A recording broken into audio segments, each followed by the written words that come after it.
रोमाला पत्रकारितेची आवड होती, पण काय करेल बिचारी, तिचं लग्न लवकर झालं होतं.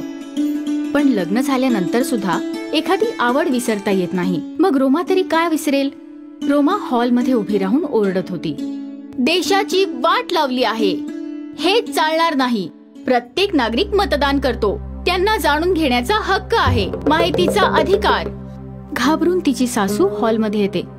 अगं काय काय काय झालं तरी काय तुला? काय झालं? कोणाच्या हक्कांबद्दल बोलतेस तू? बाहेर शेजाऱ्या पाजाऱ्यांनी गर्दी केली आहे. शेजारून सुद्धा फोन आला होता की सुनेला तुम्ही मारहाण करताय की काय, ज्यामुळे अशी जोरजोरात ओरडते आहे. मारहाण? अशा कशा मारहाण कराल मला तेच सांगा. एखाद्यावर हात उचलणं हे काय माणुसकीला धरू नये? एखाद्या सुनेला स्वतःची काही ओळख असते की नाही, की तिचा जन्म हा सासरी जाऊन मार खाण्यासाठीच झालेला असतो? आज मी आणि सोबतच हा संपूर्ण देश हे जाणून घेऊ इच्छितो. तेवढ्यातच तिथे रोमाचा पती सिद्धांत येतो. अगं आई, मी तुला सांगायचं विसरून गेलो. रोमाला पत्रकार बनायची इच्छा होती, पण तिच्या वडिलांनी तिचं लग्न लावून दिलं. म्हणून मग अशी अधूनमधून तिची आवड उसळून बाहेर येत असते. ठीक आहे, म्हणून मग घरात असा तमाशा करायचा का? तिला सांग हे चालणार नाही. सासू तिथून निघून जाते. रोमा सिद्धांतला सांगते, हे बघा, मी अगदी स्पष्टच सांगते, मला पत्रकारितेच्या कोर्सला ऍडमिशन घेऊन द्या. मला पत्रकार व्हायचंय. अगं रोमा, सोड ना आता, मी कमवतोय ना व्यवस्थित. हे बघ, वाईट वाटून घेऊ नकोस. मी लग्नाच्या आधीच बोललो होतो की मला नोकरी करणारी बायको नको आहे. मला साधी गृहिणी असणारी बायको हवी आहे, जी घराचा आणि मुलांचा सांभाळ करेल. ठीक आहे. दुसऱ्या दिवशी रोमा तिच्या सासूला जेवण देते आणि टीव्ही समोर जाऊन बसते. तिथे अँकर जोर जोरात ओरडत बातम्या सांगत होता. रोमा टीव्ही बघता बघता उभी राहते. मी म्हणते हे अगदी बरोबर आहे. अरे असं कसं? मी म्हणते कसा हा मीडिया प्रगती करणार, जेव्हा समाजात यांच्यासारखे नराधम आहेत, त्यांच्या स्वप्नांचा चक्काचूर करण्याकरता? मग ती सासूकडे वळून बघते. एक मिनिट, अशी माझ्याकडे का बघतेस? अशा करता कारण मला सुद्धा पंख आहेत, जे पसरून मला उडण्याची इच्छा आहे. हे बघ सुनबाई, आधी साध्या सोप्या भाषेत बोलायला शिक. हे काय सारखं बघावं तेव्हा ही पुढाऱ्यासारख्या भाषेत बोलतेस? कंटाळले मी आता. सुनेसारखं बोलायला शिक, समजलं? एक दिवस सासू आणि सून दोघी देवळात निघाल्या होत्या. रस्त्यात एक माणूस एका महिलेशी भांडत उभा होता. सासूबाई थांबा, महिलेवर अत्याचार होतोय, मी आता त्याला धडा शिकवून येते. रोमा त्या माणसाला जोरदार कानशिलात लगावते. काय समजता तुम्ही स्त्रीला? किती कमजोर आहे, काही कामाची नाही. तुम्ही पुरुष सुद्धा एका स्त्रीच्या ओटीस जन्म घेता आणि स्त्रियांची अशी अवहेलना करता. लाज वाटली पाहिजे तुम्हाला. हिम्मत झालीच कशी? तो माणूस ज्या महिलेशी भांडत होता ती रोमाला अडवण्याचा खूप प्रयत्न करते, पण रोमा मात्र तिच्या अकलेचे डोस त्या महिलेला पाजत असते.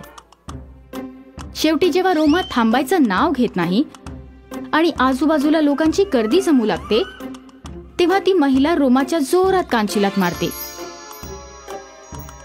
अहो काय झालं? कुणाचं करावं भलं तर म्हणे आपलंच खरं. कोणी सांगितलं होतं भलं करायला? का करतेस माझं भला? बोल की, लाज नाही वाटत? संबंध नसताना दुसऱ्याच्या गोष्टीत नाक खुपसणारी तू कोण लागून गेलीस? मी स्वतंत्र भारतातली स्वतंत्र स्त्री आहे आणि प्रत्येकाला न्याय मिळवून देणं हेच माझं कर्तव्य आहे. सुनेचं बोलणं ऐकून सासू डोक्याला हात लावते. का स्वतःला सुप्रीम कोर्ट समजतेस का तू? की लोकशाहीचा चौथा स्तंभ आहेस तू? अगं हे माझे पती आहेत. मी माहेरी जाण्याचा हट्ट धरला होता आणि आम्ही नवरा बायको का भांडतोय हे मी तुला का सांगू? निघ आता इथून, नाहीतर पोलिसांना बोलवून जेलमध्ये टाकीन, समजलं? सासू आणि रोमा आपल्या परतीच्या वाटेवर आहेत.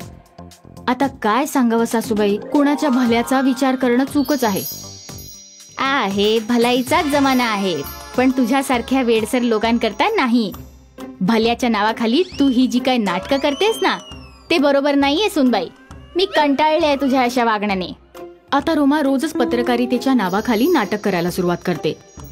कधी रस्त्यात तर कधी घरात. लोक तिच्या अशा वागण्याला कंटाळून जातात. एक दिवस, सिद्धांत तू तर ऑफिसला निघून जातोस, तू गेल्यावर तुझ्या बायकोला मला सहन करावं लागतं. आता स्पष्टपणे सांगते, एक तर तिला सुधरव किंवा मग तुम्ही दोघं वेगळं घर घेऊन राहायचं बघा. गोष्टी इथपर्यंत पोहोचल्या कशा आई? ठीक आहे, घर सोडून मी जातोय, मग काय व्हायचं ते होऊ दे. सिद्धांत तोंड पाडून निघून जातो, पण पण म्हणतात ना, आई शेवटी आईच असते. आता तीच सुनेचा इलाज करण्याचा निर्णय घेते. सुनबाई, हा घे फॉर्म. हा कसला फॉर्म आहे सासूबाई? तुला पत्रकार व्हायचं होतं ना? तुझं स्वप्न तुझ्या वडिलांना पुरं करता आलं नाही, पण आम्ही तुझ्या वडिलांसारखेच नाही आहोत का? हे घे.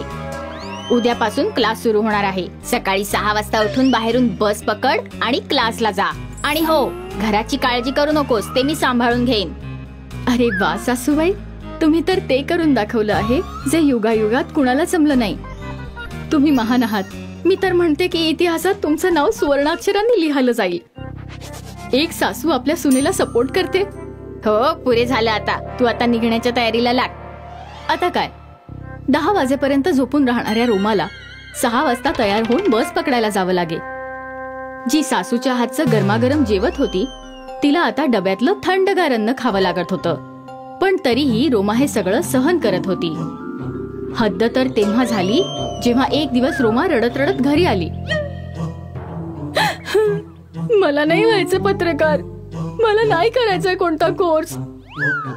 का ग सुनबाई, काय झालं? तू तर इतकी निडर आणि निर्भीड होतीस.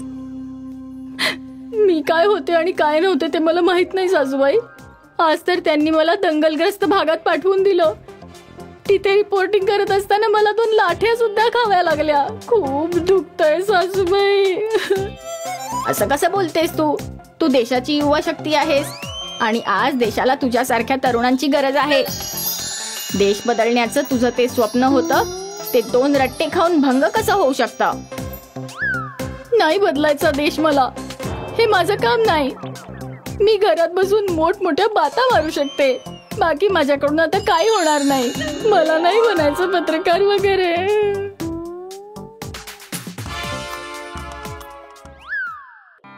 हे आनंदपूर गाव होतं. गाव खूपच चांगलं होतं. सगळे लोक चांगले होते. प्रत्येक जण आपापल्या कामात व्यस्त राहायचे. गावातल्या चौकाजवळ मुलं खेळत असायची. गावात प्रत्येक वर्षी एक उत्सव व्हायचा, ज्या उत्सव मध्ये खूप सगळ्या स्पर्धा असायच्या आणि आज त्या स्पर्धेची सुनावणी होणार होती. ऐका ऐका ऐका, या वर्षी गावाच्या वार्षिक उत्सवामध्ये एक नवीन स्पर्धा आयोजित केली गेली आहे. फॅन्सी ड्रेस स्पर्धा.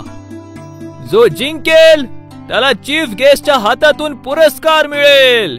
आणखी तर आणखी पुरस्कारामध्ये 10 पोते धान्य, 2 पोते डाळ पण आहे. यामुळे या स्पर्धेमध्ये भाग नक्की घ्या. फॅन्सी ड्रेस स्पर्धा, ती काय असते? एवढे पण माहित नाही का बुद्धू?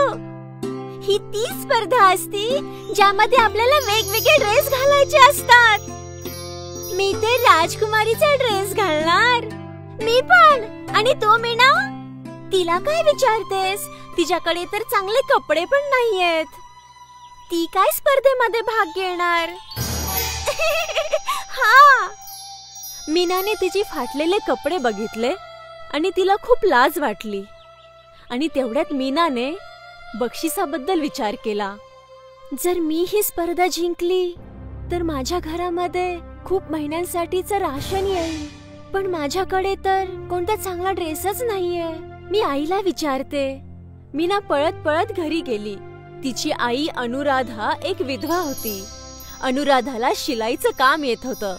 यासाठी ती हे काम करून तिचं आणि तिच्या मुलीचं पोट पाळत होती. त्यांची आर्थिक स्थिती खूप खराब होती. आई, मला फॅन्सी ड्रेस स्पर्धेमध्ये भाग घ्यायचा आहे. आता हे काय नवीन? तुला आपल्या परिस्थितीबद्दल माहिती ना मीना? हो आई, पण बक्षीस 10 पोती धान्य आणि 2 पोती डाळ आहे. यासाठी मी विचार केला की जर मी जिंकले तर खूप महिन्यांसाठीचं धान्य आपल्याकडे येईल. आणि खरे तर तुला कपडेही शिवायला येतात. मला कपडे शिवायला तर येतात, पण शिवण्यासाठी आपल्याकडे कपडे कुठे आहेत? माझ्याकडे तर फक्त पांढऱ्या साड्या आहेत. आणि जर त्याच्यातून तुला काही शिवायचं असेल तर मला सांग. मीना विचार करू लागली. पांढऱ्या साडीचा ती कोणता फॅन्सी ड्रेस बनवू शकते? तेवढ्यात तिला एक आयडिया आली. आई, मी परी बनवू शकते. परी तर पांढराच ड्रेस घालते ना? हो, पऱ्यांच्या ड्रेसवरती खूप सगळ्या सजावटीही असतात, जसे मोती, फूल, चमकी. हे सगळं आपण कुठून आणायचं? तू ड्रेस बनवायला सुरू तर कर, मी काहीतरी नक्की शोधून काढेल. ठीक आहे. दुसऱ्या दिवशी मीना खेळत खेळत जंगलात गेली. ती जंगलामध्ये जातच असायची. तिला फुलपाखरांचा पिछा करायला आणि हरणांसोबत खेळायला खूप आवडायचं. आणि असंच ती जंगलाच्या वेगळ्या भागात निघून गेली. ही कोणती जागा आहे? मी पहिल्यांदा इथे कधीच नाही आले. त्या जागी खूप सगळे रंगीबेरंगी फूल होते आणि मधोमध एक मोठं झाडही होतं. वाव, हे किती सुंदर आहे. जर मी ह्याला माझ्या ड्रेसवरती लावलं तर? तेवढ्यात अचानक ते झाड बोलू लागलं. नक्की लावू शकतेस. हे कोण बोललं? अरे इथे इथे मी बोलतोय. मीनाला तिच्या डोळ्यांवरती विश्वास नव्हता. ते झाड बोलत होतं आणि त्याचे डोळेही होते. हे कसं होऊ शकतं? होऊ शकते कारण तू जादुई जंगलामध्ये आहे. मीना, मला माहिती आहे की तुला फॅन्सी ड्रेसमध्ये परी बनायचं आहे आणि पुरस्कार जिंकून आपल्या आईची मदत करायची आहे. तुम्ही बोलू शकता? म्हणजे तुम्ही साधारण झाड नाहीयेत, जादुई झाड आहे. मग काय तुम्ही जादूनी परीचा ड्रेस देऊ शकता का? नाही नाही नाही नाही नाही नाही, मी काही परिमा थोडी आहे जी मी जादू करेन. मी तर तुझी मदत करू शकतो. ते कसं? तुला जे फूल पसंत आहे ते तोड आणि नंतर त्यांना आपल्या ड्रेसवर शिवून घेशील. पण फूल तर सुकून जातील ना? अरे हे जादुई फुलं आहेत, कधीच नाही कोमजेल. वाव! मीनाने लगेच रंगीबेरंगी फूल तोडले. धन्यवाद बोलणाऱ्या झाडा. मला आनंद आहे की मी तुझी मदत करू शकलो. All the best. ते सगळे फूल घेऊन मीना घरी गेली. हे बघ मीना, तुझा ड्रेस तयार आहे. आई, सजावटीसाठी मी फूलही घेऊन आले. फुलांची सजावट? ते तर सुकून जातील. नाही आई, हे जादुई फूल आहेत, ह्यांना काहीच नाही होणार. मीनाने एक फूल व्हाईट ड्रेसवरती ठेवलं आणि ते फूल व्हाईट ड्रेसवरती चिटकून गेलं. अशाच पद्धतीने सगळे फूल व्हाईट ड्रेसवरती चिटकून गेले. रंगीबेरंगी फुलांनी हा ड्रेस खूपच सुंदर दिसत होता. वाह, हे तर खूपच सुंदर आहे. आई, पण परीची छडी आणि पंख कुठे आहेत? अनुराधाने कपाट उघडलं आणि तिथून तिने पंख आणि छडी काढली, जी तिने पहिलेच बनवून ठेवली होती. संध्याकाळी गावाच्या मैदानामध्ये स्टेज उभारलं होतं. गावातले सगळीच मुलं वेगवेगळ्या वेशामध्ये होते. कोणी राजकुमारी, कोणी जादूगर, कोणी पंडित तर कोणी डॉक्टर. राधा आणि प्रिया भांडत होते. तेवढ्यात मीना तिचा सुंदर ड्रेस घालून तिथे पोहोचली.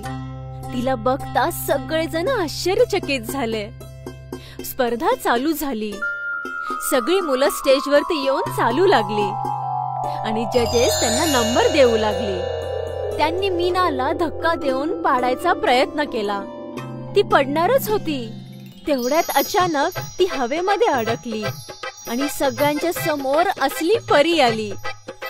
परीने तिच्या जादूने मीनाला हवेमध्ये उडवलं. तू चांगली आहेस मीना, आणि चांगल्या लोकांसोबत प्रत्येक वेळी चांगलंच व्हायला पाहिजे. मीनाला सही सलामत खाली उतरवून परीने तिच्यावरती जादुई छडी फिरवली, ज्याने मीराच्या ड्रेसवरती लागलेले सगळे फूल चमकू लागले. प्रेक्षक हे बघून हैराण होते. मीनाच्या ड्रेसची चमक लांब लांब पर्यंत पसरली होती. आता मी जाते.